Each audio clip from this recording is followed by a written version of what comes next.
this YouTube channel. Selamat pagi semuanya, saya Wulan dari Divisi PAM.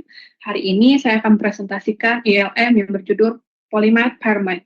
Sebelum itu, saya menjelaskan sedikit mengenai polymath itu sendiri. Polymath itu karena poly artinya banyak, dan math diambil dari kata manteno atau ahli. Nah, itulah mengapa saya menuliskan di sini, kamu bukan hanya sekedar orang yang suka mencoba berbagai hal atau mempelajari berbagai hal, kamu berpotensi sebagai orang yang memiliki potensial serbaguna atau polymath. Oke, di sini saya tidak akan berpura-pura menjadi seorang psikologis ataupun seorang yang ahli dalam talent mapping. Tapi mungkin kamu bisa menanyakan 3 hal ini. Yang pertama, sering kali merasakan banyak minat tapi sedikit waktu. Yang kedua, mungkin sulit fokus pada satu bidang. Yang ketiga, sering merasa gagal karena tidak satu jalur. Nah, mungkin sebagian dari kita pernah berada di fase bingung nih untuk memilih karir apa yang akan kita. Mungkin kamu pernah merasakan kepo nih terhadap satu hal, terhadap satu bidang, dan kamu pelajari itu dan mencari berbagai macam informasi terkait hal tersebut, dan akhirnya kamu merasa inilah salah satu passion saya. Tapi ketika hal tersebut sudah pada fase serius, kamu mulai jenuh dan kamu berhenti total untuk pelajari hal tersebut, dan kamu pindah ke hal yang lebih menyenangkan atau hal yang lebih baru. Bagaimana jika fase bingung ini masih ada di saat kita sudah dewasa atau di saat umur kita sudah memasuki jenjang karir yang lebih serius? Untuk itu, saya akan memaparkan terkait Geometry of Successful Career untuk kamu yang suka mempelajari berbagai hal.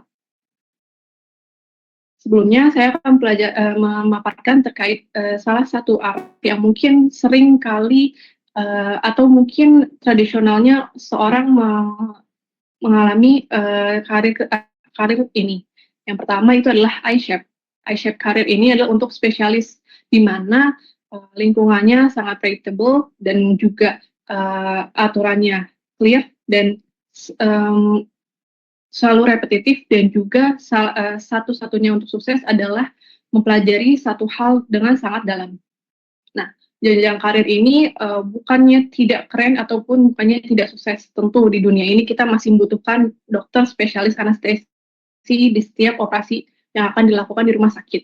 Nah, tapi untuk kamu yang polymath atau sering kali tidak cukup mempelajari satu hal, mungkin arah karir ini kurang cocok untuk kamu.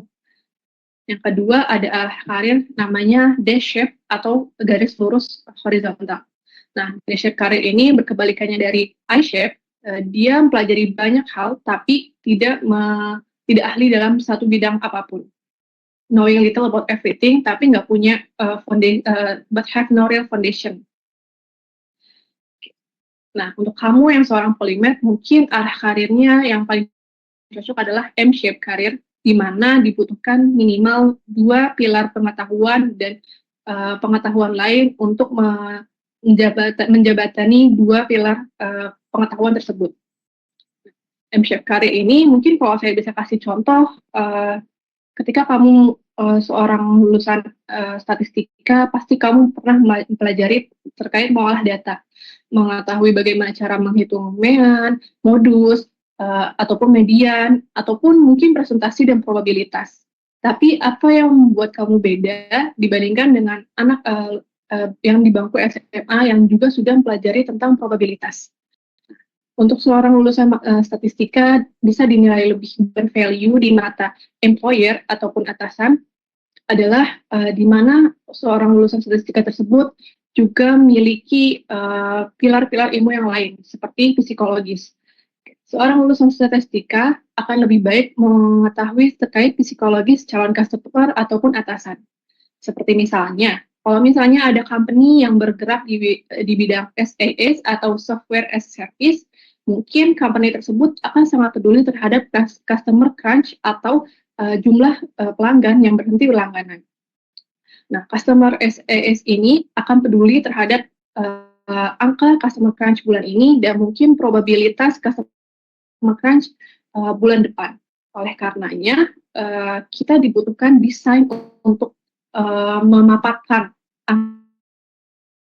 angka-angka tersebut, angka-angka probabilitas tersebut, yang mana itu menarik calon customer ataupun menarik dan juga dapat dipahami oleh calon customer tersebut.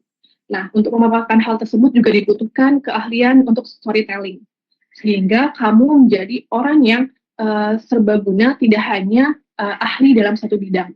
Oke. Untuk M-shape career ini atau mengimplementasikan M-shape career ini, kamu mungkin butuh namanya reservoir transfer, di mana seorang menerapkan suatu keahlian untuk berbagai problem ataupun masalah yang sedang dihadapi. Itulah mengapa seorang statistika tadi mungkin tidak hanya mengetahui atau ahli terkait rumus-rumus probabilitas yang mungkin juga setiap orang pernah mempelajarinya di bangku SMA, tapi dia juga mengerti probabilitas apa yang akan dipresentasikan dan probabilitas apa yang tidak perlu dipresentasikan. Dan juga keahlian seperti yang tadi saya sudah sebutkan, keahlian seperti storytellingnya ataupun desainnya, sehingga apa yang dipresentasikan dapat dimengerti dan dapat menarik untuk calon customer ataupun atasannya. Oke, cukup sekian presentasi dari saya. Mungkin akan saya kembalikan ke Haci untuk sesi tanya jawabnya. Pagi Kak Sekar, thank you udah sharingnya untuk pagi ini.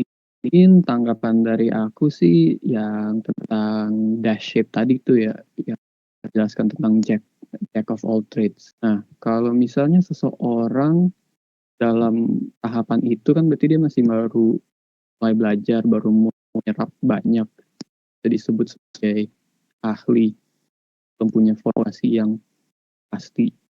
Nah, bagaimana biar orang terjebak dalam kayak imposter syndrome gitu.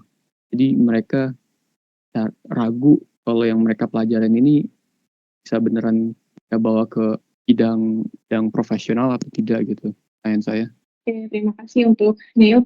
Bagaimana cara keluar dari imposter syndrome untuk menjawab bidang yang sedang dipelajari ini berguna di masa depannya gitu ya, Mas, kurang lebih. Iya. Oke.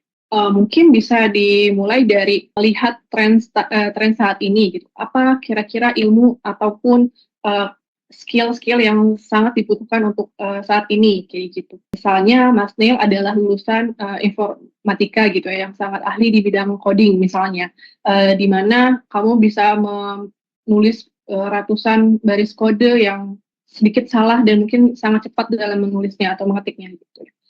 Tapi bisa kita lihat tren saat ini apa yang dibutuhkan di dunia kerja. Misalnya tidak hanya sekedar untuk sebagai orang yang bisa menulis kode, tapi juga kamu bisa mempelajari terkait bagaimana kode-kode tersebut bermanfaat untuk calon customer kamu. Misalnya kamu bisa mempelajari terkait interface dari menu-menu yang akan dimunculkan oleh software tadi ataupun aplikasi yang sedang kamu garap. Misalnya untuk Gojek pasti akan lebih dibutuhkan shortcut untuk segera memesan Gojek ataupun Gokar. Tapi mungkin di Gojek sendiri juga ada fitur-fitur untuk membayar tagihan ataupun membeli pulsa dan lain sebagainya. Tapi kan itu bukan fungsi utama dari aplikasi Gojek tersebut. Mungkin seperti itu. Itulah mengapa kamu membutuhkan pelajari lebih dari sekedar menulis kode, tapi kamu juga mempelajari psikologis ataupun visi misi utama dari customer kamu kayak gitu. Mungkin kurang lebih. Apakah cukup menjawab, Mas Ting? Iya, cukup menjawab. Terima kasih ya Kak. Jadi terkait si Polymath ini ya, ini kan konteksnya dalam kita berkarir kan untuk bisa mempelajari lebih banyak hal gitu ya untuk kebutuhan karir kita. Nah, cuman dengan teknologi AI yang zaman sekarang udah semakin berkembang ya, kan semakin banyak hal yang bisa dicari tahu tuh, gitu. Nah, jadi sebenarnya kalau Polymath ini apakah masih relevan ya?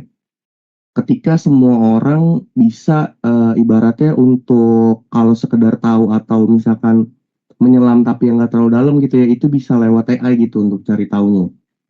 Karena itu sih, dan kalau memang penting prioritas yang kita harus urutkan ya dalam mempelajari sesuatu tuh kayak gimana. Misalnya kita dalam konteks pekerjaan kita sebagai software engineer gitu, maksudnya hal-hal misalnya kita perlu kemampuan public speaking gitu atau yang lain. Nah, kita urutannya gimana tuh dalam menentukan prioritas belajar kita, yang mana yang harus kita dahulukan gitu. Kayak gitu sih paling pertanyaannya. Jadi kurang lebih ada 2 poin yang tadi ya, yang terkait AI yang semua orang udah bisa cari tahu gitu, apakah masih penting, dan juga kalau misalnya memang masih penting, gimana cara kita ngatur prioritas kita dalam belajar hal-hal yang kita butuhin buat karir kita. Thank you. Terima kasih Kak Kris atas pertanyaannya. Yang pertama pasti apakah penting Polymath ini di tengah AI yang serba tahu ya? Menurut saya ini tetap penting di mana sebuah company ataupun customer ataupun atasan kita juga merupakan manusia gitu ya. Jadi butuh ada nilai-nilai atau sentuhan-sentuhan sosial untuk hal-hal ataupun problem-problem yang sedang dihadapi. Dan juga untuk urutan mempelajari urutan atau prioritas untuk mempelajari apakah perlu sebagai software engineer perlu storytelling yang bagus ataupun public speaking yang bagus. Nah, mungkin bisa ditanyakan ke diri sendiri mengenai kira-kira job title ataupun role seperti apa yang menjadi idaman bagi seseorang gitu. Di mana software engineer tersebut apakah ingin misalnya mempunyai target menjadi seorang project manager, di mana seorang project manager tidak hanya diperlukan skill untuk coding, tapi dia juga perlu untuk lead ataupun mengutus orang-orang di tim dia untuk berbagi tanggung jawab, misalnya seperti itu. Berarti untuk sebagai project manager tidak hanya dibutuhkan keahlian untuk di bidang coding, tapi juga untuk keahlian untuk leadership. Nah, mungkin leadership tersebut lebih diperlukan dipelajari, bisa diprioritaskan untuk dipelajari dalam waktu dekat dibandingkan dengan storytelling. Misalnya seperti itu ya. Saya kurang paham juga terkait role job terkait project manager. Tapi mungkin kalau gambarannya seperti itu. Apakah cukup menjawab, Kak Kris? Aman. Thank you.